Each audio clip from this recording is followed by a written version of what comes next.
학교에서 학교 폭력을 당하는 여동생을 위해서 대신 여동생으로 변장해 학교를 나가는 707 특임대 출신 친언니가 양아치 학생들을 참교육하고 바로잡는 이야기입니다. 영상 시청 전에 구독과 좋아요 부탁드립니다. 저희에게 큰 힘이 됩니다. 부산의 하늘은 유독 짙고 푸르렀다. 해운대의 마천루가 만들어내는 그림자가 아스팔트 위로 길게 늘어지는 오후, 강유진은 익숙하게 땀을 식히며 광안대교를 달리고 있었다. 귓가에 스치는 바람소리와 규칙적인 자신의 숨소리, 그리고 아스팔트를 박차는 운동화의 마찰음만이 세상의 전부인 것처럼 느껴지는 순간이었다. 그녀에게 달리기는 단순한 운동이 아니었다. 과거의 편린들을 잠재우고 들끓는 무언가를 억누르는 의식이자 스스로를 단련하는 고독한 투쟁이었다. 27. 보통의 여자들이라면 한창 커리어를 쌓거나 미래를 꿈꿀 나이. 하지만 유진의 삶은 보통의 궤적과는 사뭇 달랐다. 그녀의 어깨와 등에는 평범한 눈으로는 알아챌 수 없는 미세한 흉터들이 남아있었다. 707 특수임무단 대한민국 최정예 특수부대에서 흑표범이라 불리던 시절의 영광이자 상흔이었다. 폭탄 테러범과의 대치, 인질 구출 작전, 적진 침투 죽음의 문턱을 밥 먹듯이 넘나들던 기억들은 이제 빛바랜 흑백 사진처럼 그녀의 내면에 깊숙이 박혀 있었다. 3년 전 마지막 작전에서 동료를 잃고 자신도 큰 부상을 입은 뒤 그녀는 미련 없이 군복을 벗었다. 더 이상 총성과 화약 냄새를 맡고 싶지 않았다. 피와 죽음의 잔상에서 벗어나고 싶었다. 그렇게 모든 것을 뒤로하고 찾아온 곳이 바로 부모님이 남겨주신 이 부산의 작은 아파트였다. 그녀에게 남은 유일한 혈육, 19살의 여동생 강유라와 함께하는 살. 그것이 유진이 선택한 새로운 작전명, 평범하게 살기였다. 휴. 긴 숨을 내뱉으며 멈춰 선 곳은 광안리 해변이 한눈에 들어오는 작은 공원이었다. 벤치에 앉아 숨을 고르던 그녀의 눈에 멀리서 다가오는 익숙한 교복 차림의 소녀가 들어왔다. 동생 유라였다. 그런데 어딘가 이상했다. 평소라면 멀리서부터 자신을 알아보고 환하게 웃으며 손을 흔들었을 아이였다. 하지만 오늘의 유라는 고개를 푹 숙인 채 마치 무언가에 쫓기는 사람처럼 힘없이 걷고 있었다. 걸음걸이마저 부자연스러웠다. 불길한 예감이 심장을 서늘하게 스쳤다. 유진은 자리에서 벌떡 일어나 유라에게로 향했다. 거리가 가까워질수록 동생의 상태는 선명하게 눈에 들어왔다. 단정하게 묶었던 머리카락은 흐트러져 있었고 하얀 교복 블라우스의 어깨 부분은 흙먼지로 더러워져 있었다. 무엇보다 유진의 심장을 쿵 내려앉게 한 것은 고개를 숙인 유라의 입술 끝에 맺힌 핏자국이었다. 유라야. 나직하지만 단호한 유진의 목소리에 유라가 화들짝 놀라며 고개를 들었다. 그리고 그 순간 유진은 숨을 멈췄다. 동생의 얼굴은 그야말로 엉망이었다. 왼쪽 뺨은 시퍼렇게 부어 있었고 눈가는 붉게 충혈되어 있었다. 애써 태어난 척 웃어 보이려 했지만 금방이라도 터져나올 것 같은 울음을 참는 기색이 역력했다. 언니 언제 왔어? 너 얼굴이 왜 이래? 무슨 일 있었어? 유진의 목소리는 강철처럼 차갑게 가라앉았다. 그녀의 눈빛이 순식간에 과거 흑표범의 그것으로 변했다. 적을 앞에 둔 특수부대원의 날카롭고 집요한 눈빛. 그 눈빛을 마주한 유라는 더 이상 버틸 수 없다는 듯 와락 울음을 터뜨렸다. 언니 흐어엉. 유진은 아무 말 없이 동생을 품에 안았다. 가늘게 떨리는 동생의 등을 토닥이며 그녀는 치밀어 오르는 분노를 가까스로 억눌렀다. 분노는 그녀에게 너무나 익숙한 감정이었다. 하지만 지금 느끼는 이 분노는 과거 작전 현장에서 느꼈던 것과는 차원이 달랐다.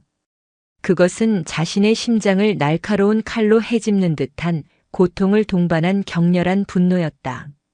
세상에서 유일하게 지켜야 할 존재, 자신의 모든 것이라 할 수 있는 동생이 누군가에게 짓밟혔다는 사실이 그녀의 이성의 끈을 위태롭게 만들었다. 집으로 돌아오는 내내 유라는 흐느꼈고 유진은 아무것도 묻지 않았다. 현관문을 열고 들어서자마자 유진은 유라를 소파에 앉히고 구급상자를 가져왔다. 소독솜으로 상처를 닦아주고 연고를 발라주는 언니의 손길에 유라의 울음이 조금씩 잦아들었다. 이제 말해봐.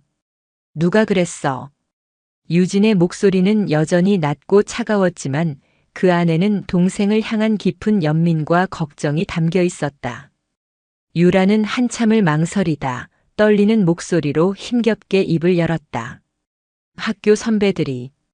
이야기는 충격적이었다. 같은 학교 3학년 최민혁이라는 남학생이 주도하는 무리가 유라를 괴롭혀왔다는 것이다. 처음에는 단순히 심부름을 시키거나 돈을 빼앗는 수준이었다고 했다. 하지만 유라가 그들의 요구를 거절하기 시작하자 괴롭힘의 강도는 상상을 초월할 정도로 심해졌다. 오늘은 체육 시간 이후 아무도 없는 교실 뒤편의 좁은 창고로 유라를 끌고 갔다고 했다. 복도에서 어깨를 일부러 부딪히더니 시비를 걸었어. 내가 그냥 가려고 하니까 머리채를 잡고 창고로. 유라의 목소리가 다시 떨리기 시작했다. 최민혁 그 선배가 내 뺨을 때리고 발로 배를 찼어. 김태식이랑 박동호라는 선배들은 옆에서 그걸 보고 웃고 휴대폰으로 찍기까지 했어. 유진의 주먹이 부들부들 떨렸다. 휴대폰으로 촬영. 그것은 단순한 폭력을 넘어 피해자의 영혼까지 파괴하려는 악랄한 행위였다. 그러고는 이 영상을 SNS에 뿌려버리기 전에 알아서 잘하라고 앞으로 자기들 노예처럼 굴지 않으면 부산 전체에 얼굴 팔리게 해주겠다고. 결국 유라는 말을 잇지 못하고 다시 고개를 숙였다. 어깨를 들썩이며 우는 동생을 보며 유진의 눈빛은 검은 심연처럼 깊어졌다. 그녀의 머릿속에서는 이미 수십 가지의 시나리오가 그려지고 있었다. 최민혁, 김태식, 박동호. 세 명의 이름이 그녀의 뇌리에 선명하게 각인되었다. 유진은 조용히 일어나 방으로 들어갔다. 그리고 침대 밑 깊숙한 곳에 숨겨두었던 낡은 더풀백을 꺼냈다. 가방을 열자 익숙한 기름 냄새와 함께 잘 관리된 군용 대검과 각종 장비들이 모습을 드러냈다. 그녀는 그중 가장 날카롭게 날이 선 대검을 꺼내 들었다. 차가운 강철의 감촉이 손에 전해지자 억눌렀던 야성이 꿈틀거리는 것이 느껴졌다. 죽인다. 그녀의 머릿속을 지배하는 생각은 단 하나였다. 감히 내 동생을 건드린 쓰레기들. 법, 경찰, 그런 것들은 너무나 멀고 더뎠다. 그녀가 배운 방식은 오직 하나, 눈에는 눈, 이에는 이. 아니, 그 이상의 고통으로 되갚아주는 것뿐이었다. 그들의 팔을 부러뜨리고 다리를 못쓰게 만들고 평생 고통 속에서 살게 만들 것이다. 동생이 겪은 고통의 수십, 수백 배를 되돌려줄 것이다. 그녀의 눈은 이미 분노로 붉게 충혈되어 있었다. 당장이라도 그들의 학교로 쳐들어가 피해 복수국을 벌이고 싶은 충동이 온몸을 지배했다. 하지만 그 순간 거실에서 들려오는 동생의 작은 흐느낌이 그녀의 발을 멈추게 했다. 내가 여기서 폭주해버리면 유라는? 만약 자신이 그들을 찾아가 반쯤 죽여놓는다면 자신은 폭행범이 되어 감옥에 갈 것이다. 그렇게 되면 홀로 남겨질 유라는 어떻게 되는가? 가해자들은 잠시 고통스러울지 몰라도 결국 동생은 더 큰 상처와 고통 속에서 살아가야 할 것이다. 그것은 진정한 복수가 아니었다. 유진은 대검을 내려놓았다. 그리고 깊은 숨을 내쉬며 이성을 되찾으려 애썼다. 분노를 가라앉히자 차가운 전략가의 머리가 다시 움직이기 시작했다. 그래, 폭력은 최후의 수단이다. 더 확실하고 더 완벽하며 그들의 영혼까지 무너뜨릴 수 있는 방법이 필요했다. 그들이 동생에게 했던 것처럼 그들 역시 가장 소중하고 두려운 것을 잃게 만들어야 했다. 그녀는 다시 거실로 나왔다. 어느새 울음을 그친 유라가 텅 빈 눈으로 허공을 응시하고 있었다. 그 모습에 유진의 마음은 다시 한번 찢어지는 듯 했다. 그녀는 동생 옆에 조용히 앉아 어깨를 감쌌다. 유라야. 언니만 믿어. 유진의 목소리에는 흔들림 없는 확신이 담겨 있었다. 내일부터 학교는 언니가 간다. 유라가 놀란 눈으로 언니를 쳐다봤다. 쌍둥이처럼 닮은 외모. 어릴 적부터 두 사람은 종종 서로를 헷갈려 하는 사람들 때문에 곤란을 겪곤 했다. 하지만 지금 언니의 입에서 나온 말은 그런 장난과는 차원이 다른 이야기였다. 언니가 어떻게 해? 걱정 마. 모든 건 언니가 알아서 할게. 넌 그냥 며칠 푹 쉬고 있어. 유진의 눈빛은 더 이상 단순한 분노에 차있지 않았다. 그곳에는 치밀한 계획을 세운 전략가의 냉철함과 동생을 지키기 위한 강철 같은 의지가 함께 빛나고 있었다. 부산의 밤이 깊어가고 있었다. 그 밤 유진은 잠들지 않았다. 그녀는 인터넷을 통해 동생의 학교와 최민혁 일당에 대한 모든 정보를 수집하기 시작했다. 그들의 SNS, 학교 커뮤니티, 주변 인물들의 관계까지. 마치 적진에 침투하기 전 목표물에 대한 정보를 분석하는 것처럼 집요하고 철저했다. 그리고 그녀의 책상 위에는 유라의 교복과 학생증이 가지런히 놓여 있었다. 내일 아침 707 특임단의 흑표범은 죽고 19살의 평범한 여고생 강유라로 다시 태어날 것이다. 부산의 한 고등학교에서 아무도 예상치 못한 잔혹하고도 통쾌한 복수극의 막이 오르려 하고 있었다. 밤은 깊었지만 유진의 눈은 형형하게 빛나고 있었다. 노트북 화면에서 뿜어져 나오는 서늘한 빛이 그녀의 얼굴을 비췄다. 화면 속에는 최민혁, 김태식, 박동호의 SNS 계정이 열려 있었다. 허세 가득한 사진들과 욕설이 섞인 과시적인 글들. 그들은 자신들의 폭력적인 일상을 마치 훈장처럼 여기는 듯 했다. 유진은 마우스 휠을 내리며 그들의 모든 게시물과 댓글, 좋아요를 누른 친구 목록까지 샅샅이 훑었다. 단순한 정보 수집이 아니었다. 적의 성향, 행동 패턴, 인간관계, 그리고 약점을 파악하기 위한 분석이었다. 최민혁, 무리의 우두머리. 아버지가 부산 지역에서 꽤 큰 건설 회사를 운영하는 소위 금수저였다. SNS에는 값비싼 시계와 명품 옷을 자랑하는 사진들이 가득했다. 교우 관계는 넓었지만 진정한 친구라기보다는 그의 돈과 힘에 빌붙어 있는 이들이 대부분인 듯 했다. 그의 가장 큰 약점은 바로 아버지와 체면이었다. 아버지의 명성에 흠집이 가는 것을 병적으로 두려워하면서도 정작 자신의 행동은 그 명성을 갉아먹고 있었다. 모순적인 인간이었다. 김태식, 최민혁의 오른팔. 운동부 소속으로 다부진 체격을 가지고 있었다. 단순하고 다혈질이며 폭력을 행사하는데 거리낌이 없었다. 그의 SNS는 온통 운동과 관련된 사진뿐이었지만 간간히 보이는 게시물에서 그는 대학 체육 특기생으로 진학하는 것을 목표로 하고 있음을 알 수 있었다. 그의 약점은 명확했다. 바로 선수 생명이었다. 폭력 사건에 연루되어 징계를 받게 된다면 그의 꿈은 산산조각 날 터였다. 박동호, 무리의 막내이자 분위기 메이커. 그는 직접적인 폭력보다는 촬영을 하거나 주변에서 바람을 잡는 역할을 주로 하는 듯 했다. 겁이 많고 눈치가 빨랐으며 강자에게 약하고 약자에게 강한 전형적인 기회주의자였다. 그의 SNS에는 연예인 지망생인 여자친구의 사진이 유독 많았다. 그는 여자친구에게 잘 보이고 싶어하는 욕구가 강해 보였다. 그의 약점은 관계와 평판이었다. 특히 여자친구에게 자신의 비겁한 모습이 알려지는 것을 가장 두려워할 것이다.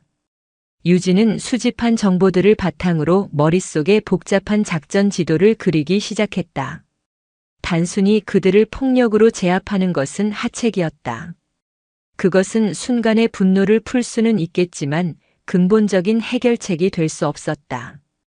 그녀가 원하는 것은 그들이 스스로 무너지는 것, 자신들이 휘두른 폭력의 대가가 얼마나 끔찍한 것인지를 뼈저리게 느끼게 하는 것이었다. 그들의 가장 약한 고리를 끊어내고 그들이 쌓아 올린 허상의 세계를 처참하게 무너뜨리는 것. 그것이 유진이 재구성한 복수의 핵심이었다. 작전명 트로이의 목마. 유진은 스스로의 계획에 이름을 붙였다. 자신이 직접 적진의 심장부, 즉 학교로 들어가 내부에서부터 그들을 교란하고 붕괴시키는 작전이었다.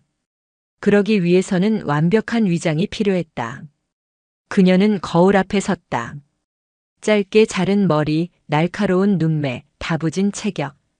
누가 봐도 군인의 모습이었다. 이 모습으로는 절대 19살 여고생으로 보일 수 없었다. 그녀는 먼저 자신의 방에 있던 긴 머리 가발을 찾았었다. 군 입대 전 유라와 함께 장난삼아 샀던 것이었다. 어색했지만 거울 속의 모습은 확실히 이전보다 부드러워 보였다. 다음은 화장이었다. 유진은 유라의 화장대를 뒤져 파운데이션, 아이라이너, 틴트 등을 꺼냈다. 특수부대에서 위장술을 배운 경험이 이런 곳에 쓰일 줄은 꿈에도 몰랐다. 그녀는 유라의 평소 화장법을 떠올리며 조심스럽게 얼굴에 색을 입히기 시작했다. 어설펐지만 날카로운 인상은 한결 유순해졌다. 마지막으로 교복을 입었다. 다행히 키와 체격이 유라와 비슷해서 교복은 몸에 잘 맞았다. 넥타이를 매고 재킷을 걸치자 거울 속에는 영락없는 여고생이 서 있었다. 물론 자세히 보면 어딘가 어색하고 위화감이 느껴졌지만 얼핏 봐서는 누구도 그녀를 27의 전직 특수부대원이라고 상상하지 못할 터였다. 준비를 마친 유진은 다시 컴퓨터 앞에 앉았다. 이제는 실전 계획을 세울 차례였다. 그녀는 3가지 단계로 작전을 구상했다. 1단계 심리적 압박 및 증거 수집. 첫날 학교의 등교에서는 최대한 유라처럼 행동하며 주변의 의심을 피한다. 동시에 최민혁 일당에게 의도적으로 접근하여 그들의 반응을 살피고 추가적인 폭력이나 협박을 유도하여 결정적인 증거 녹음 영상을 확보한다. 이때 중요한 것은 절대 먼저 폭력을 사용하지 않는 것이다. 철저히 피해자의 입장을 유지하며 그들이 스스로 덫에 걸려들게 만들어야 했다. 2단계 약점 공략 및 내부 분열. 확보한 증거를 바탕으로 3명의 약점을 각각 공략한다. 김태식에게는 그의 코치나 학부모에게 폭력 사실을 알리겠다고 협박하여 선수 생명에 위협을 가한다. 박동호에게는 그의 여자친구에게 촬영된 영상을 보여주겠다고 하여 관계를 파탄낼 것임을 암시한다. 둘을 먼저 압박하여 최민혁으로부터 이탈하게 만드는 것이 핵심이었다. 우두머리를 고립시키는 것, 그것이 모든 전술의 기본이었다. 3단계 완전한 고립과 최후 통첩. 내부 분열로 혼자가 된 최민혁에게는 그의 아버지를 직접 상대하겠다고 나선다. 아들의 학교 폭력 문제가 언론에 알려지고 회사의 이미지에 타격을 입는 것을 그 무엇보다 두려워할 것이다. 그에게는 2가지 선택지를 줄 것이다. 동생에게 모든 학생들 앞에서 무릎 꿇고 진심으로 사과하고 다시는 이런 일을 저지르지 않겠다는 약속을 하거나 혹은 이 모든 증거를 가지고 경찰과 언론 그리고 그의 아버지를 찾아가 인생을 끝내주거나. 유진은 자신의 계획을 몇 번이고 되짚어보며 허점을 보완했다. 모든 것은 한치의 오차도 없이 진행되어야 했다. 그녀의 심장은 차갑게 식어 있었지만 머리는 그 어느 때보다 뜨겁게 타오르고 있었다. 동이 트기 시작할 무렵 유진은 소파에서 웅크리고 잠든 유라를 내려다보았다. 곤히 잠든 동생의 얼굴에는 아직도 공포의 흔적이 남아 있었다. 유진은 동생의 이마를 조용히 쓸어주었다. 조금만 기다려 유라야.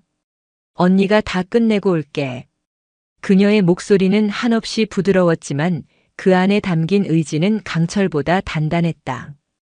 아침이 밝았다. 유진은 어젯밤 준비해둔 교복으로 갈아입고 가발을 쓰고 어설픈 화장을 마쳤다. 그리고 유라의 책가방을 어깨에 맸다. 가방 안에는 교과서와 필기구 대신 소형 녹음기와 보조 배터리, 그리고 만일의 사태에 대비한 작은 호신용 스프레이가 들어있었다. 현관문을 나서기 전 그녀는 마지막으로 거울에 비친 자신의 모습을 확인했다. 어색하기 짝이 없는 여고생의 모습. 하지만 그 눈빛만은 숨길 수 없었다. 먹이를 노리는 흑표범의 눈빛. 작전 개시. 나지막한 혼잣말과 함께 유진은 현관문을 열고 나섰다. 부산의 아침 햇살이 그녀의 얼굴 위로 쏟아졌다. 이제 그녀는 강유진이 아니었다.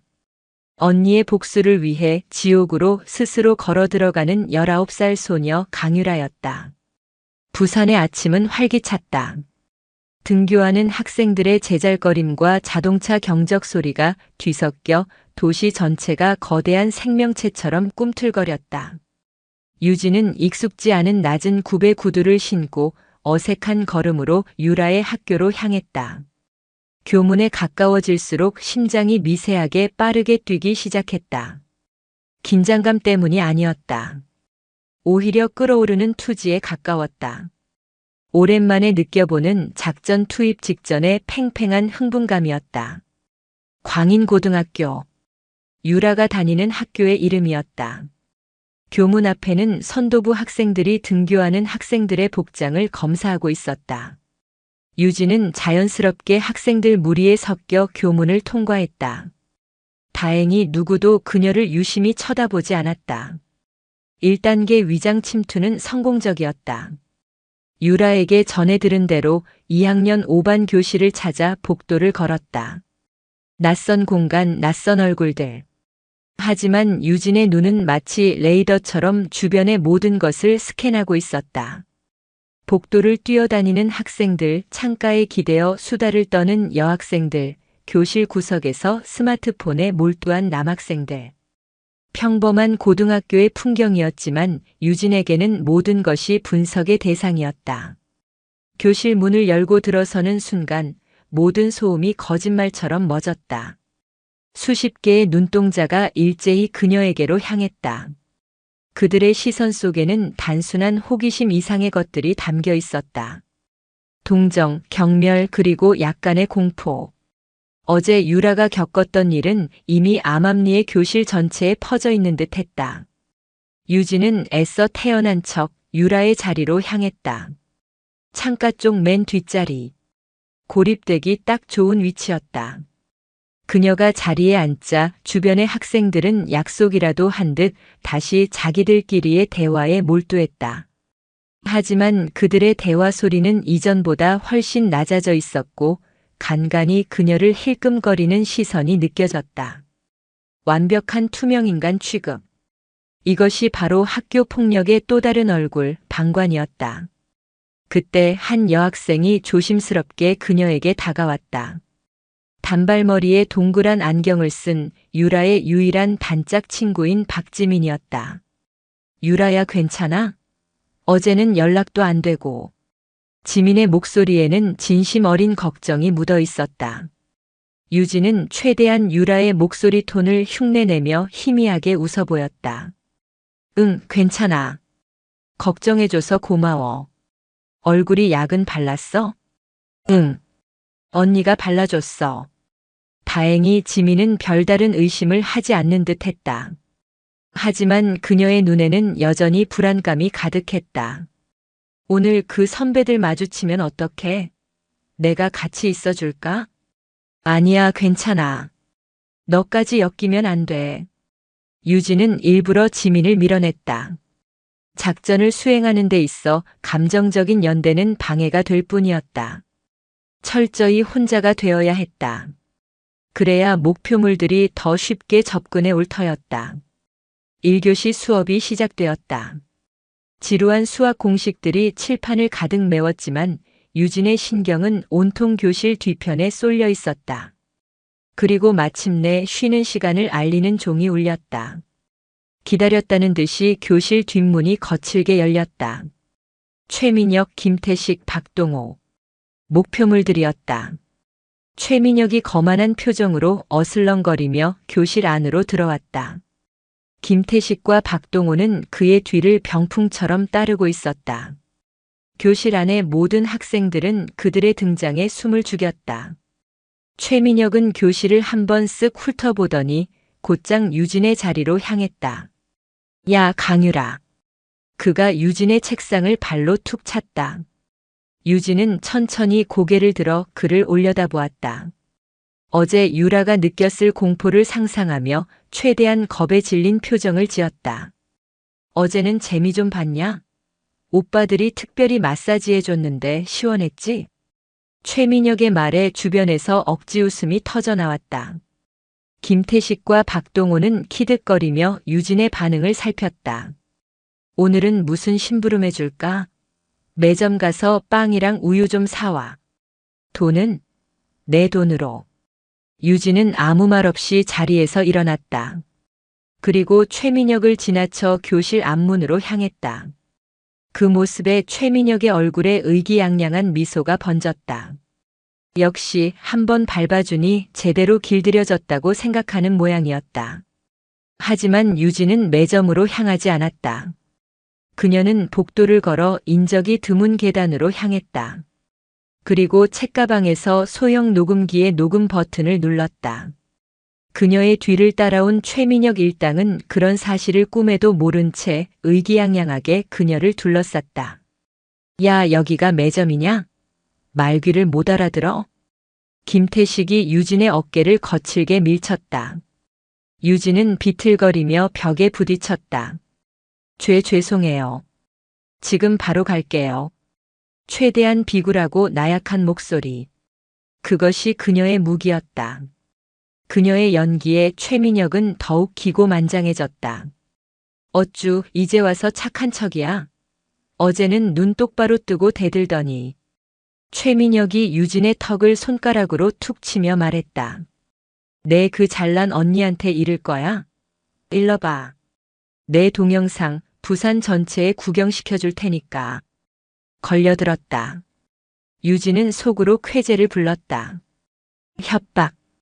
명백한 증거였다. 그 영상만 있으면 넌 평생 우리 노예야, 알겠냐? 그러니까 알아서 기어. 박동호가 옆에서 스마트폰을 꺼내 흔들며 거들었다. 유진은 고개를 숙인 채 어깨를 떨었다. 겁에 질려 우는 것처럼 보이기 위한 연기였다. 하지만 그녀의 입가에는 누구도 보지 못하는 차가운 미소가 걸려 있었다. 잘못했어요. 시키는 건 뭐든지 다 할게요. 제발 영상만은. 그녀의 애원에 만족한 듯 최민혁은 크게 웃었다. 그래, 진작 그랬어야지. 일단 가서 빵이랑 우유 사오고 우리 반 청소도 내가 싹 다 해놔. 알았어? 네네. 최민혁 일당은 의기양양하게 등을 돌려 사라졌다. 그들이 완전히 시야에서 사라진 것을 확인한 유진은 천천히 고개를 들었다.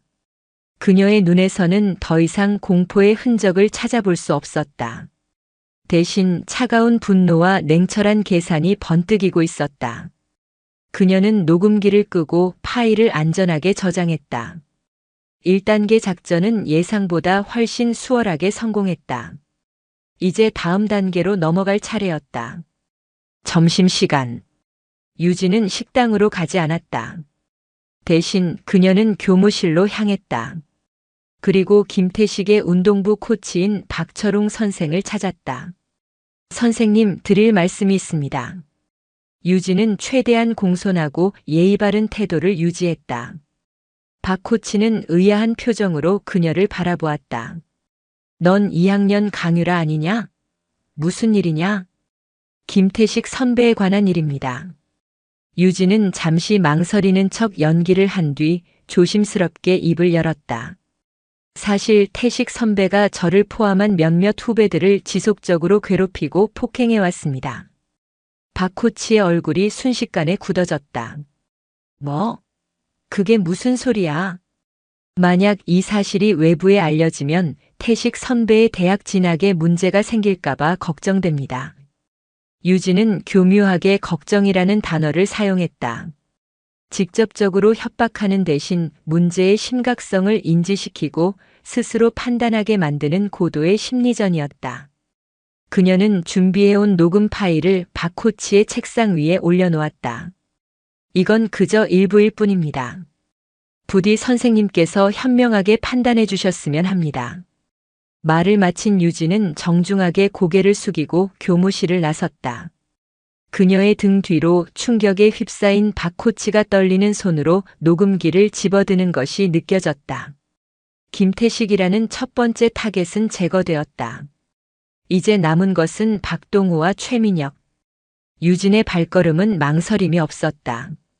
다음 목표물을 향해 그녀는 조용히 움직이기 시작했다. 학교라는 작은 왕국에 던져진 돌멩이 하나. 그 파문은 이제 걷잡을 수 없이 커져나가기 시작할 것이다. 박철웅 코치에게 녹음 파일을 넘긴 것은 조용한 연못에 던져진 거대한 돌멩이와 같았다. 점심시간이 끝나고 5교시가 시작되었을 때 교실은 눈에 띄게 술렁였다. 운동부 학생들이 모여 심각한 표정으로 수군거렸고 그 중심에는 김태식의 이름이 오르내렸다. 잠시 후 학생부장이 교실에 나타나 김태식을 호출했다. 창백하게 질린 얼굴로 끌려나가는 김태식의 뒷모습을 보며 최민혁의 얼굴이 험악하게 일그러졌다. 그는 본능적으로 이 모든 일의 배후에 강유라가 있음을 직감했다. 하지만 확신할 수는 없었다. 어제까지 벌레처럼 밟아대던 계집애가 하루아침에 이런 일을 꾸밀 수 있다는 것을 그의 오만한 머리로는 도저히 이해할 수 없었기 때문이다. 유진은 이 모든 상황을 창가에 기댄 채 무심한 표정으로 지켜보고 있었다. 그녀의 시선은 이제 두 번째 목표물 박동호를 향해 있었다. 김태식이 사라지자 박동호의 불안감은 극에 달한 듯 보였다. 그는 안절부절 못하며 손톱을 물어뜯고 연신 스마트폰 화면을 켰다 껐다를 반복했다. 강자에게 빌부터 약자를 괴롭히며 쾌감을 느끼던 그의 허약한 자아는 무리의 방패막이 사라지자 속절없이 흔들리고 있었다. 유진은 지금이 적기라고 판단했다. 그녀는 조용히 자리에서 일어나 박동호에게 다가갔다. 유진이 다가오는 것을 본 박동호는 마치 독사라도 본 것처럼 화들짝 놀라며 몸을 움츠렸다. 나한테 왜 와?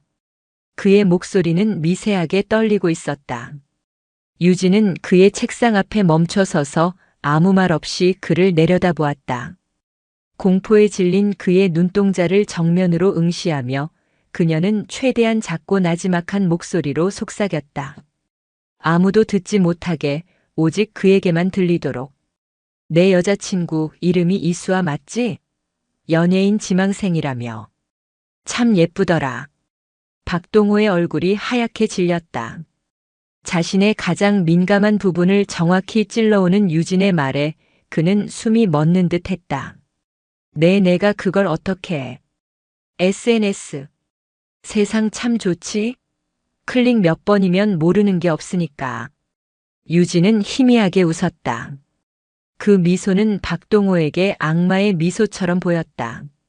어제 내가 찍은 동영상 말이야. 아주 잘 나왔던데.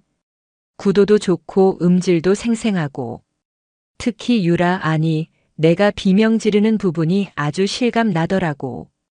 유진은 일부러 내가 비명 지르는 부분이라고 말했다. 그 미묘한 차이가 박동호의 혼란을 가중시킬 것이라는 계산에서였다. 무슨 소리를 하는 거야? 난 몰라. 수아한테도 보여주면 참 좋아하겠다. 자기 남자친구가 이렇게 용감하고 멋진 사람인 줄 알면 감동해서 눈물이라도 흘리는 거 아니야? 너. 박동호가 자리에서 벌떡 일어났다. 하지만 유진은 눈 하나 깜짝하지 않았다. 오히려 한 걸음 더 다가가 그의 귓가에 결정적인 한마디를 속삭였다. 아, 이미 수아 제일 친한 친구한테는 메일로 보내뒀는데. 내 남자친구의 실체라는 제목으로. 확인해보라고 전해줄래? 물론 거짓말이었다. 아직 아무에게도 보내지 않았다. 하지만 공포에 질린 박동호에게 진실과 거짓을 구분할 이성은 남아있지 않았다. 그의 머릿속은 온통 자신의 비겁한 모습이 여자친구에게 알려지는 끔찍한 상상으로 가득 찼다. 그에게 있어 이수아는 단순한 여자친구가 아니었다. 자신의 존재 가치를 증명해주는 트로피와도 같은 존재였다. 그런 그녀에게 버림받는다는 것은 그의 세계가 무너지는 것과 같은 의미였다. 잘못했어. 제발 그것만은. 결국 박동호는 무너졌다. 그는 주변의 시선도 아랑곳하지 않고 유진의 팔을 붙잡고 애원하기 시작했다. 그 모습에 교실의 모든 학생들은 경악했다. 불과 몇 시간 전까지 최민혁의 옆에서 위세를 부리던 박동호가 피해자인 강유라에게 매달려 비는 모습은 그야말로 충격적인 광경이었다. 유진은 그의 팔을 차갑게 뿌리쳤다. 조용히 따라와. 유진은 다시 인적이 드문 비상계단으로 향했다. 박동호는 마치 홀린 사람처럼 비틀거리며 그녀의 뒤를 따랐다. 계단에 도착하자마자 그는 유진 앞에 무릎을 꿇었다. 내가 다 잘못했어. 시키는 대로 다 할게. 그러니까 수아한테만은 제발. 일어나. 유진의 목소리는 얼음장처럼 차가웠다. 내가 뭘 잘못했는데? 어제 너 때리고 동영상 찍은 거 다 잘못했어. 그것뿐이야? 유진의 날카로운 추궁에 박동호는 당황하며 눈알을 굴렸다. 최민혁이 시켜서 어쩔 수 없었어. 난 그냥 옆에만 있었단 말이야. 변명은 듣고 싶지 않아. 선택해.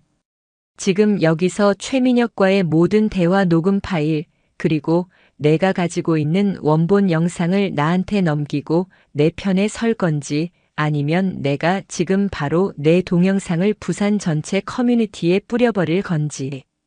유진은 박동호의 스마트폰을 가리켰다. 박동호는 잠시 망설였다. 최민혁을 배신했을 때 돌아올 보복이 두려웠다. 하지만 당장 눈앞에 닥친 자신의 모든 것이 무너질지도 모르는 위협이 더 컸다. 그는 떨리는 손으로 자신의 스마트폰을 꺼내 유진에게 건넸다. 여기 원본 영상이랑 민혁이랑 나눈 톡 대화 전부 다 있어.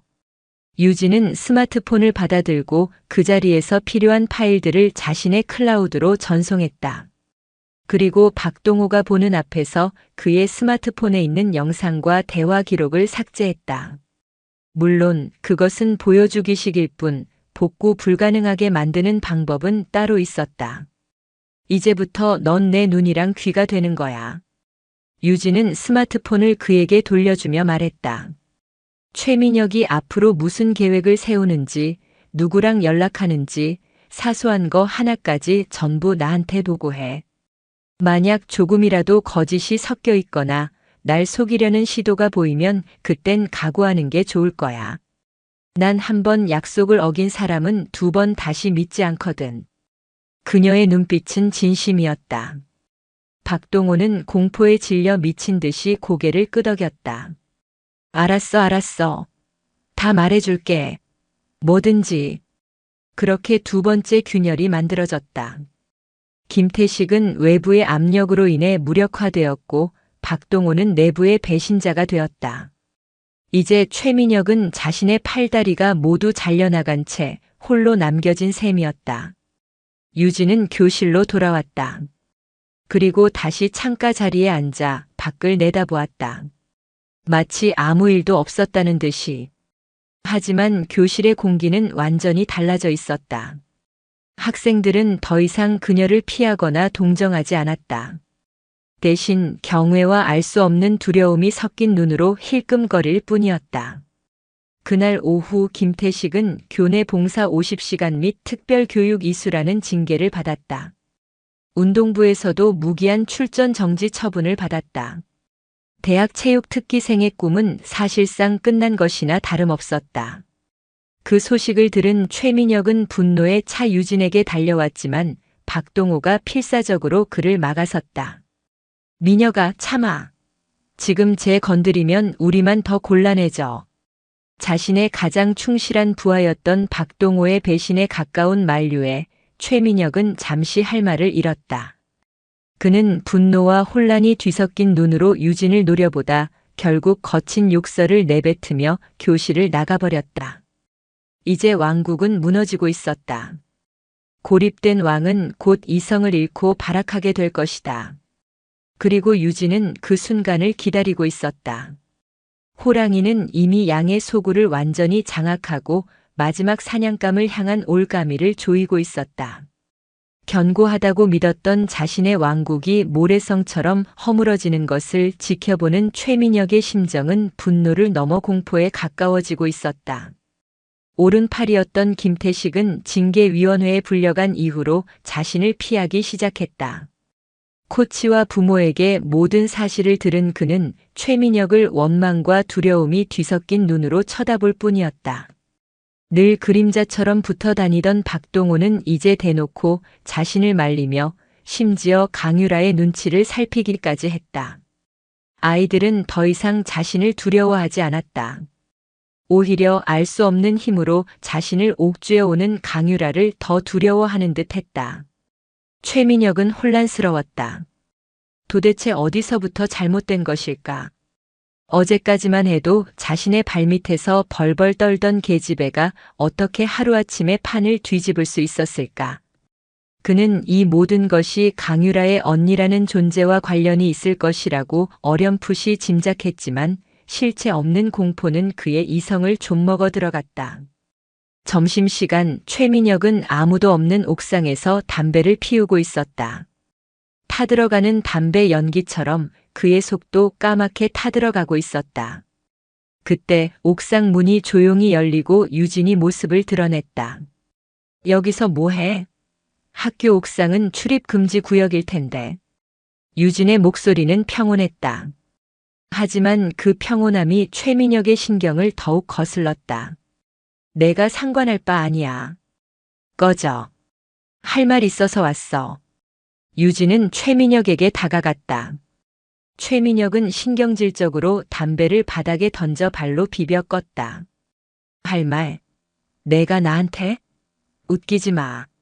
내년 때문에 지금 내 친구들이 어떻게 됐는지 알아. 내 친구들이 아니라 내 장난감들이겠지. 필요할 때 쓰고 귀찮아지면 버리는. 유진의 말은 정확히 그의 전곡을 찔렀다. 최민혁은 순간적으로 할 말을 잃었다. 내가 뭘 안다고 짓거려. 이성을 잃은 최민혁이 유진에게 달려들었다. 그는 유진의 멱살을 잡고 벽으로 거칠게 밀어붙이려 했다.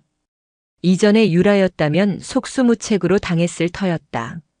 하지만 그의 손이 유진의 옷깃에 닿는 순간 상상치도 못한 일이 벌어졌다. 유진은 몸을 살짝 비트는 것만으로 최민혁의 힘을 흘려보냈다. 동시에 그의 손목을 낚아채 가볍게 꺾었다. 극심한 고통에 최민혁의 입에서 비명이 터져나왔다. 악! 그것으로 끝이 아니었다.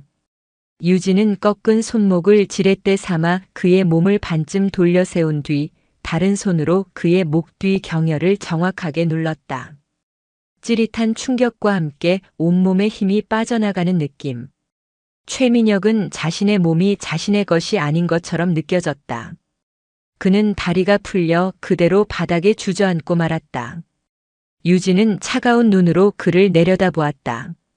처음으로 그녀는 연기를 그만두고 자신의 본 모습을 아주 약간 드러냈다. 까불지 마. 목소리는 낮았지만 그 안에 담긴 살기는 최민혁의 온몸을 얼어붙게 만들기에 충분했다. 그는 공포에 질려 아무 말도 하지 못하고 그저 숨을 헐떡일 뿐이었다. 태어나서 처음 겪어보는 완전한 무력감. 힘으로 모든 것을 지배할 수 있다고 믿었던 그의 세계가 바로 지금 이 순간 산산조각 나고 있었다. 넌 대체 누구야? 최민혁이 겨우 쥐어짜낸 목소리로 물었다. 난 내가 지옥으로 끌고 가려 했던 강유라인데. 유진은 그의 앞에 쪼그려 앉아 눈을 맞췄다. 폭력이 뭔지 제대로 가르쳐줘. 사람 팔 하나 부러뜨리는 거 생각보다 아주 쉽거든. 뼈하고 인대, 신경이 어디에 있는지 정확히 알면 돼. 7초. 아니, 5초면 충분해. 평생 장애인으로 살게 해줄 수도 있어. 그녀의 입에서는 너무나 평온하게, 너무나 끔찍한 말들이 흘러나왔다. 마치 저녁 메뉴를 고르는 사람처럼. 최민혁은 깨달았다. 눈앞의 존재는 자신이 알던 강유라가 아니었다. 그녀는 진짜였다. 진짜 미친년이거나 혹은 그 이상의 무언가였다. 원하는 게 뭐야, 돈이야? 돈? 내 가진 놈 주머니에서 나오는 푼돈은 필요 없어. 유진은 자리에서 일어났다. 내가 원하는 건 진심 어린 사과. 그리고 내가 저지른 짓에 대한 완벽한 대가. 그녀는 옥상 난간으로 걸어가 부산 시내를 내려다보았다.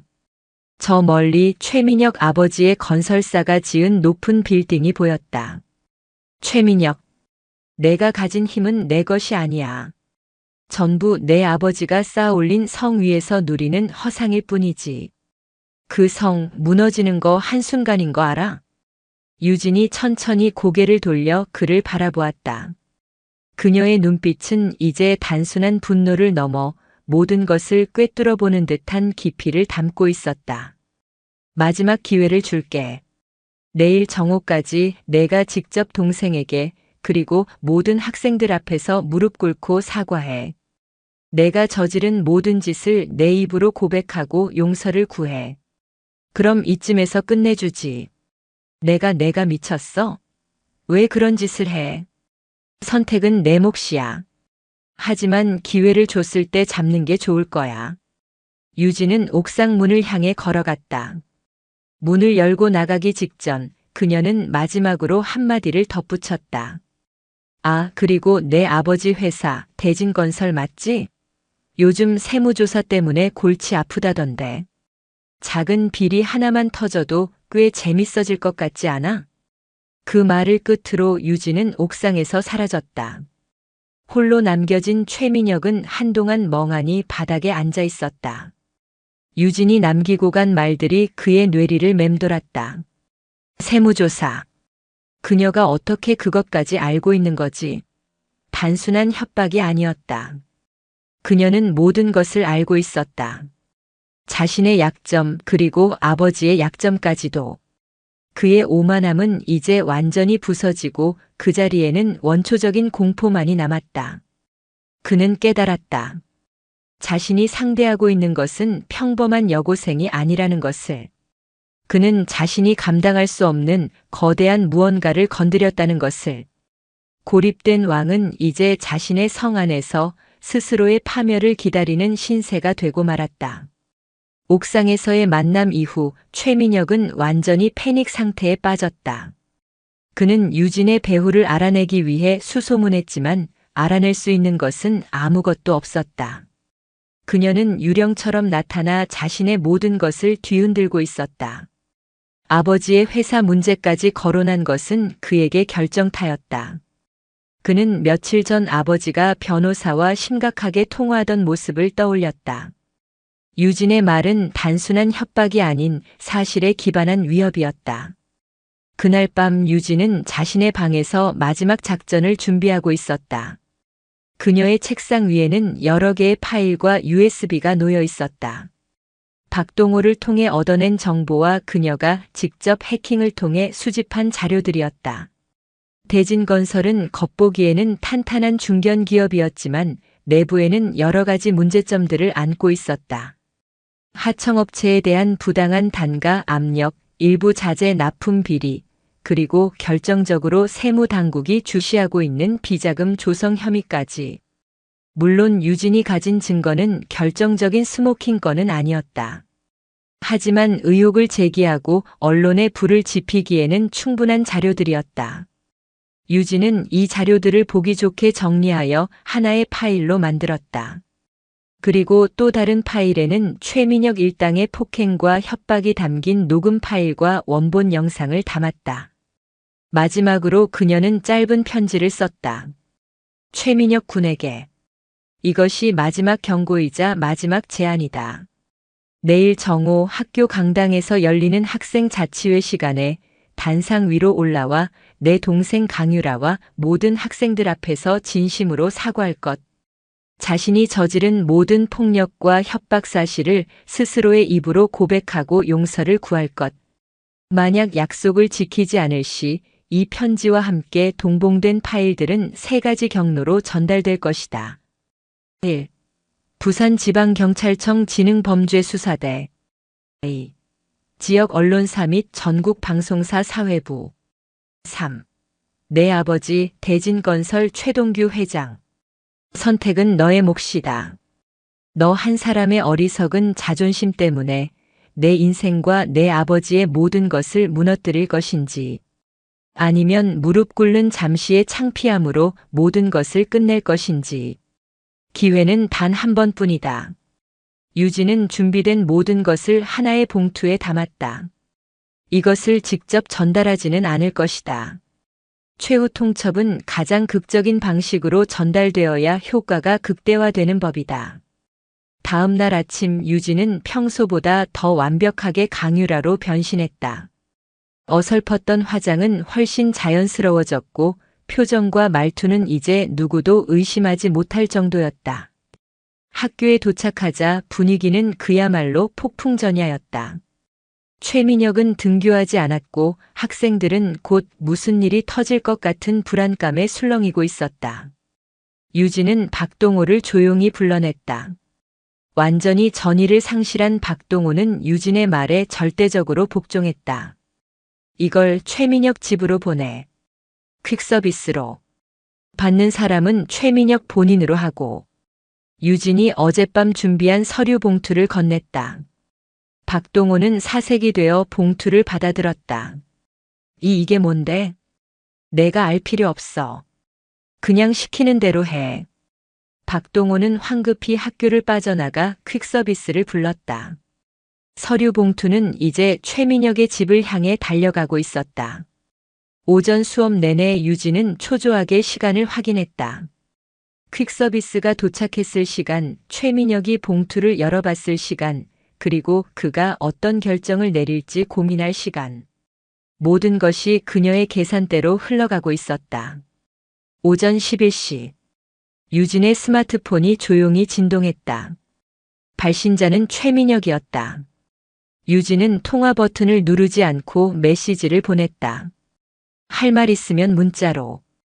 곧바로 답장이 왔다. 너 대체 누구야? 원하는 게 뭐야? 어제 말했잖아. 사과하라고. 진짜 이걸 다 터뜨릴 작정이야? 11시 30분까지 결정해서 연락 줘. 강당에서 볼 건지 아니면 뉴스에서 볼 건지. 유진은 스마트폰을 책상 위에 뒤집어 놓았다. 이제 주사위는 던져졌다. 공은 최민혁에게 넘어갔다. 그의 선택에 모든 것이 달려 있었다.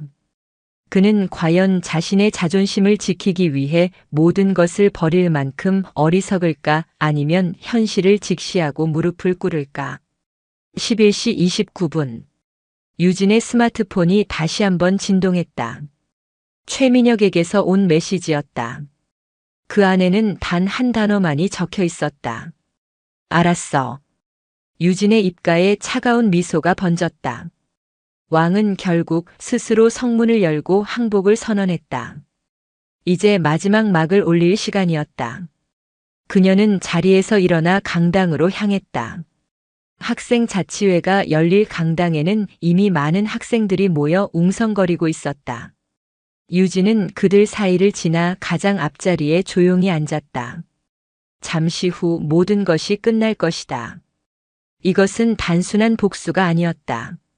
짓밟힌 동생의 존엄을 되찾고 잘못된 힘이 어떤 대가를 치르게 되는지를 모두에게 보여주는 하나의 장엄한 의식이 될 터였다.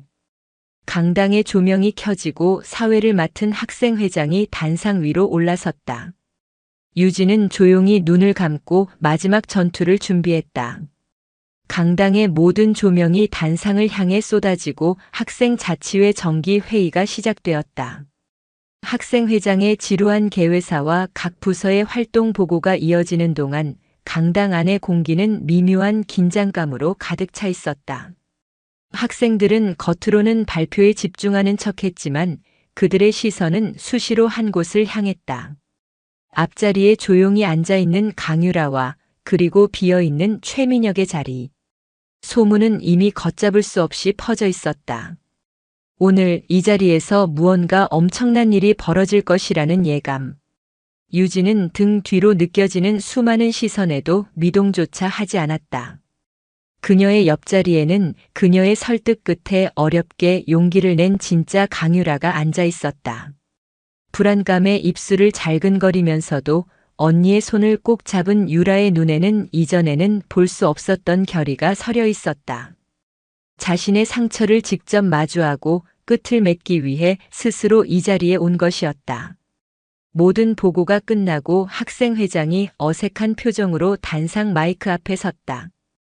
다음은 자유 발언 시간입니다만 그에 앞서 3학년 최민혁 학생이 전교생에게 할 말이 있다고 합니다. 그 말이 떨어지는 순간 강당의 모든 소음이 멎었다.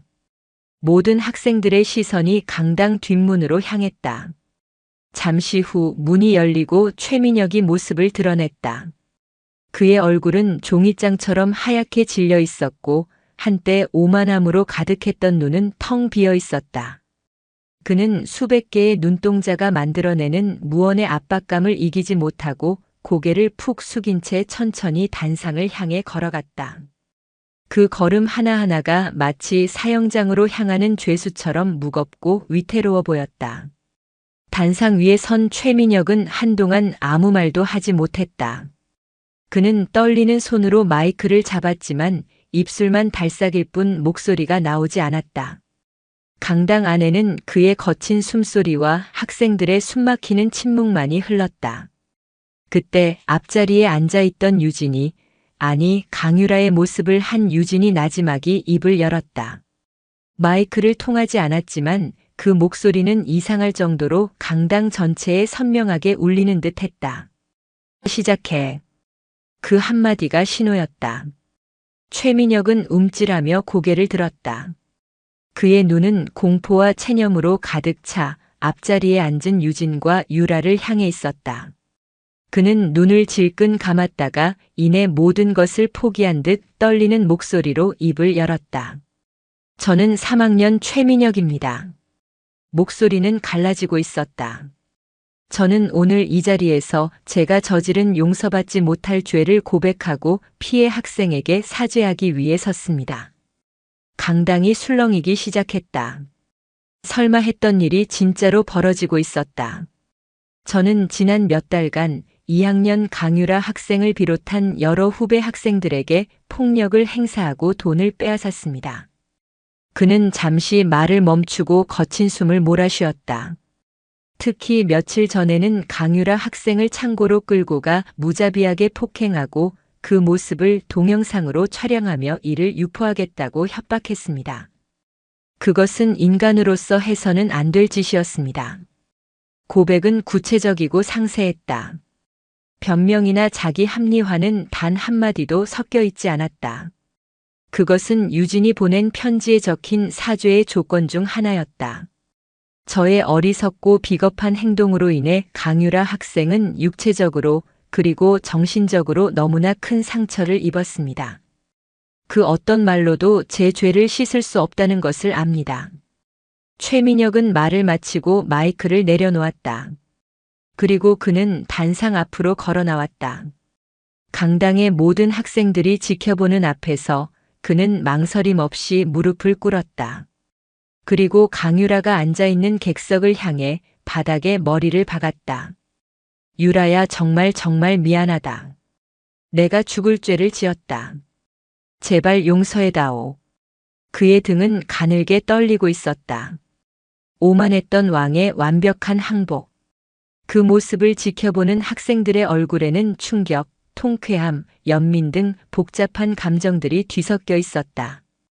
교사들은 당황하여 어쩔 줄 몰라 했지만 누구도 감히 그를 막아서지 못했다. 유진은 유라의 손을 지그시 잡아주었다. 유라는 흐르는 눈물을 닦을 생각도 하지 못한 채 무대 위에서 머리를 조아리고 있는 최민혁을 똑바로 쳐다보고 있었다. 공포의 대상이었던 존재가 자신의 앞에서 완전히 무너져 내리는 광경. 그것은 상처받은 그녀의 영혼을 위한 가장 확실한 치유의 시작이었다. 유진은 자리에서 일어나 아직도 엎드려 있는 최민혁을 향해 말했다. 고개 들어. 내 사과는 내 동생이 직접 받을 거야. 그리고 그녀는 옆에 앉은 유라를 일으켜 세웠다. 유라는 언니의 부축을 받으며 떨리는 다리로 단상 앞으로 걸어 나갔다. 모든 시선이 그녀에게로 쏟졌다. 유라는 무너져 있는 최민혁 앞에 섰다. 내 사과 받지 않을 거야. 유라의 목소리는 작았지만 단호했다. 용서는 내가 하는 게 아니야. 내 스스로가 내 죄를 평생 짊어지고 살면서 너 자신에게 구해야 하는 거니까. 다만 다시는 나 같은 피해자를 만들지 마. 그게 내가 바라는 전부야. 그 말을 끝으로 유라는 뒤를 돌아 언니에게로 향했다. 유진은 동생의 어깨를 감싸 안고 조용히 강당을 빠져나갔다. 자매가 사라진 뒤에도 강당은 오랫동안 깊은 침묵에 잠겨 있었다. 왕이 사라진 왕국에는 새로운 질서와 함께 길고 무거운 여운이 남았다. 강당에서의 공개 사죄는 거대한 폭풍이 되어 학교 전체를 휩쓸었다. 학교는 발칵 뒤집혔고 교장과 교감은 사태 수습을 위해 분주하게 움직였다. 당연히 최민혁의 아버지 대진건설 최동규 회장에게도 연락이 갔다. 그날 오후 분노로 얼굴이 시뻘개진 최 회장이 학교에 쳐들어왔다. 그는 교장실 문을 박차고 들어와 고성을 질러댔다. 내 아들이 전교생 앞에서 무릎을 꿇어. 이게 대체 무슨 경우요? 하지만 그의 기세는 오래가지 못했다. 교장이 조용히 서류 봉투 하나를 그의 앞에 내밀었기 때문이다. 그 안에는 유진이 보냈던 것과 똑같은 아들의 폭력 증거와 함께 대진건설의 비리 의혹이 담긴 자료들이 들어있었다. 봉투를 확인한 최 회장의 얼굴은 시뻘겋던 것이 순식간에 새하얗게 변했다. 이걸 누가? 저희도 모릅니다. 오늘 아침 익명의 제보가 있었습니다.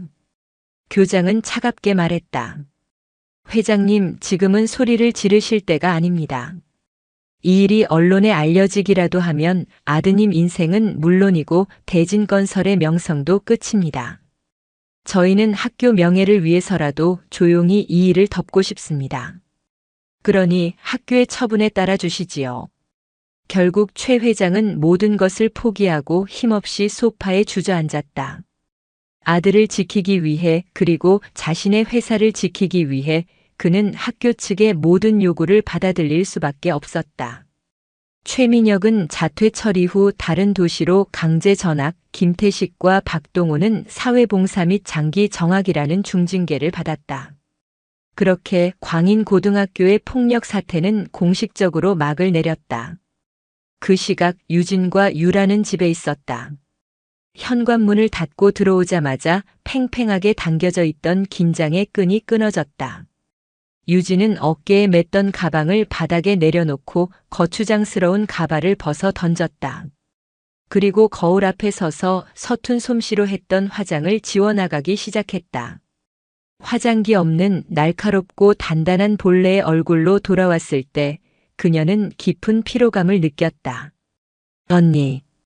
소파에 앉아있던 유라가 나지막이 그녀를 불렀다. 그 목소리에는 감사함과 함께 설명하기 힘든 복잡한 감정이 섞여 있었다. 고마워. 언니 덕분에. 됐어. 가족끼리 그런 말하는 거 아니야. 유진은 무심하게 대답하며 동생 옆에 앉았다. 어색한 침묵이 흘렀다. 전술은 성공했고 복수는 끝났다. 하지만 상처가 완전히 사라진 것은 아니었다. 유진은 자신의 방법이 과연 옳았는지에 대한 근본적인 질문에 부딪혔다. 폭력을 폭력으로 갚지는 않았지만 협박과 공포를 이용해 상대를 굴복시켰다. 그것이 과연 정의로운 방식이었을까? 언니 무섭지 않았어? 유라가 조심스럽게 물었다. 그 사람들이 언니를 해코지라도 하면 어떡하려고 그랬어? 걱정 마. 그놈들 정도는 나 혼자서도 충분하니까. 유진은 피식 웃으며 말했다. 하지만 유라는 웃지 않았다. 아니, 그게 아니라 언니 자신 말이야. 언니가 다시 옛날처럼 변할까봐 무섭지 않았냐고. 유라의 말에 유진은 순간 얼어붙었다. 동생은 자신의 가장 깊은 곳을 꿰뚫어 보고 있었다. 군을 떠난 이후 그녀는 의식적으로 과거의 자신을 억누르며 살아왔다. 사람을 상처 입히고 극한의 상황에서 생존하는 법을 익혔던 흑표범을 스스로의 안에 가두려 애썼다. 하지만 이번 일을 계기로 그녀는 스스로 가뒀던 맹수를 다시 세상 밖으로 꺼내고 말았다.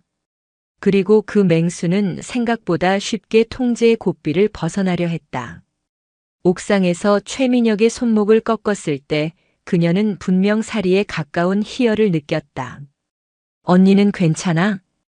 유라의 눈에는 언니에 대한 진심 어린 걱정이 담겨 있었다. 유진은 차마 동생의 눈을 마주보지 못하고 고개를 돌렸다. 난 괜찮아.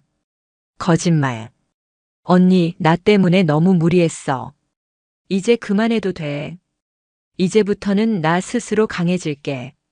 언니가 나한테 용기를 줬으니까. 유라가 조용히 언니의 손을 잡았다. 작고 부드러운 손이었지만 그 안에 담긴 온기는 굳어있던 유진의 마음을 조금씩 녹이는 듯 했다. 그날 밤 유진은 오랜만에 악몽을 꾸었다.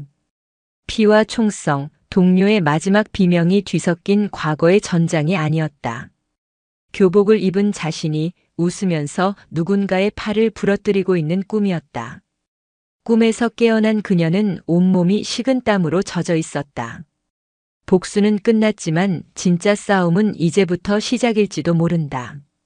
외부의 적이 아닌 자기 내면의 어둠과의 싸움. 유진은 창밖으로 보이는 부산의 야경을 내려다보며 길고 깊은 숨을 내쉬었다. 남겨진 상처는 비단 동생에게만 있는 것이 아니었다. 시간은 상처를 아물게 하고 새로운 싹을 틔웠다. 1년이라는 시간이 흘렀다. 부산의 거리는 여전히 활기찼고 광안대교는 변함없이 그 자리를 지키고 있었다. 하지만 많은 것들이 변해 있었다. 강유라는 더 이상 어둡고 위축된 소녀가 아니었다. 언니의 권유로 시작한 심리 상담은 그녀의 내면에 깊이 박혀있던 트라우마를 치유하는 데 큰 도움이 되었다. 그녀는 아픔을 외면하는 대신 정면으로 마주하고 끌어안는 법을 배웠다. 그리고 그 과정에서 자신과 같이 마음의 상처를 입은 사람들을 돕고 싶다는 새로운 꿈을 꾸게 되었다. 결국 그녀는 심리학과에 진학했고 누구보다 성실하게 자신의 미래를 그려나가고 있었다. 방관과 무관심 속에서 고통받았던 과거는 오히려 그녀를 타인의 아픔에 더 깊이 공감하는 사람으로 성장시켰다. 그녀를 괴롭혔던 아이들의 삶도 달라졌다. 최민혁은 아버지의 손에 이끌려 서울로 전학 간 뒤 한동안 방황의 시간을 보냈다고 했다. 모든 것을 잃고 나서야 그는 비로소 자신이 얼마나 어리석었는지를 깨달았다. 그를 감싸던 아버지의 돈과 권력이라는 껍데기가 벗겨지자 남은 것은 상처투성이의 나약한 자신뿐이었다. 그는 오랜 시간이 흐른 뒤 유라에게 길고 긴 사죄의 편지를 보내왔다. 거기에는 변명도 동정을 구하는 말도 없었다. 오직 자신의 잘못에 대한 통렬한 후회와 평생 속죄하며 살겠다는 다짐만이 담겨 있었다. 김태식은 운동을 그만두고 기술을 배우기 시작했다. 유도복 대신 기름 묻은 작업복을 입게 되었지만 그의 얼굴은 예전보다 훨씬 편안해 보였다. 그는 땀의 정직한 가치를 배우며 새로운 인생을 묵묵히 걸어가고 있었다. 박동호는 대학 진학 후 교내 인권 동아리에서 활동하고 있었다. 한때 비겁했던 자신의 과거를 속죄라도 하듯 그는 누구보다 앞장서서 약자의 목소리를 대변하고 있었다. 그리고 강유진. 그녀 역시 변화의 중심에 서 있었다. 동생의 사건 이후 그녀는 오랫동안 깊은 고민에 빠졌다. 자신의 힘, 자신이 배운 기술들을 어떻게 사용해야 하는지에 대한 근본적인 성찰의 시간이었다. 폭력은 또 다른 폭력을 낳을 뿐이라는 진부한 교훈을 그녀는 자신의 영혼을 걸고 체득했다. 그녀는 더 이상 과거의 흑표범으로 살지 않기로 결심했다. 대신 자신의 경험과 능력을 다른 방식으로 사용하기로 했다. 그녀는 청소년 쉼터에서 자원봉사를 시작했다. 위기에 처한 아이들의 이야기를 들어주고 법적인 도움이 필요할 땐 발벗고 나서서 그들을 도왔다. 때로는 험악한 어른들을 상대해야 할 때도 있었지만 그녀는 더 이상 주먹을 쓰지 않았다. 대신 날카로운 논리와 흔들림 없는 눈빛, 그리고 법이라는 새로운 무기로 아이들을 지켜냈다. 사람들은 그녀를 말보다 눈빛이 더 무서운 상담사라고 불렀다. 그녀는 아이들에게 힘으로 상대를 억누르는 것이 아니라 스스로의 존엄을 지키고 부당함에 맞서는 진짜 강함이 무엇인지를 가르쳐 주었다. 아이러니하게도 그녀는 사람을 죽이는 기술을 배웠던 과거 덕분에 사람을 살리는 일에 더 깊이 몰두할 수 있었다. 어느 주말 오후 유진은 자신이 일하는 쉼터 옥상에서 아이들과 함께 텃밭을 가꾸고 있었다. 흙냄새와 아이들의 웃음소리. 한때 총성과 화약 냄새가 진동하던 그녀의 세상은 이제 새로운 향기로 채워지고 있었다. 그녀는 비로소 진정한 평화를 찾은 것이다. 2년 후 초여름의 햇살이 부서지는 광안리 해변. 유진과 유라는 나란히 백사장을 걷고 있었다. 이제 유라는 당당하고 자신감 넘치는 대학생이 되었고 유진은 청소년 상담 분야에서 없어서는 안 될 전문가로 자리 잡았다. 여기 오니까 옛날 생각난다. 유라가 파도를 바라보며 말했다. 모든 사건이 시작되었던 그날의 풍경과 똑같은 바다. 하지만 이제 그 바다는 자매에게 아픈 기억이 아닌 모든 것을 이겨냈다는 증표처럼 보였다. 그러게. 유진이 짧게 대답하며 웃었다. 언니, 그거 알아? 얼마 전에 박동호 선배한테 연락 왔었어. 자기가 활동하는 인권단체에서 학교 폭력 예방 캠페인 하는데 혹시 내 경험을 이야기해 줄 수 있냐고 묻더라. 그래서 뭐라고 했는데? 생각해 보겠다고 했어. 아직은 용기가 안 나지만 언젠가는 할 수 있을 것 같아. 내 이야기가 단 한 명에게라도 도움이 될 수 있다면. 유라의 말에 유진은 아무 말 없이 동생의 머리를 쓰다듬어 주었다. 대견함과 자랑스러움이 가슴 깊은 곳에서부터 차올랐다. 자신이 지켜주고 싶었던 가녀린 동생은 이제 스스로의 힘으로 우뚝 서서 다른 사람에게 빛이 되어주려 하고 있었다. 그때 유진의 휴대폰이 울렸다. 쉼터에서 함께 일하는 동료였다. 팀장님, 지금 빨리 뉴스 좀 보세요. 대진건설 결국 압수수색 들어갔어요. 유진은 잠시 눈을 크게 떴다가 이내 옅은 미소를 지었다. 2년 전 그녀가 심었던 작은 불씨가 꺼지지 않고 살아남아 거대한 부패의 성을 무너뜨리는 태풍이 된 것이었다. 그녀의 보이지 않는 칼날이 남긴 유산이었다. 무슨 일이야, 언니? 아니야, 아무것도. 유진은 휴대폰을 주머니에 넣고 다시 바다를 바라보았다. 그녀는 더 이상 누군가를 심판하거나 응징하지 않는다. 하지만 그녀는 알고 있었다. 진정한 힘은 파괴가 아닌 창조와 치유에 있다는 것을. 누군가를 굴복시키는 것이 아니라 변화시키는 것에 있다는 것을. 707 특임단의 흑표범은 오래전 죽었다. 하지만 그녀의 영혼은 이제 부산의 햇살 아래에서 더 많은 이들을 지키는 보이지 않는 칼날이 되어 영원히 살아 숨 쉴 것이다.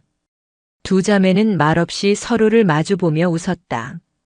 그녀들의 등 뒤로 부산의 푸른 바다는 세상의 모든 상처를 보듬어주는 것처럼 끝없이 반짝이고 있었다. 영상이 유익하셨다면 구독과 좋아요, 댓글까지 부탁드리겠습니다.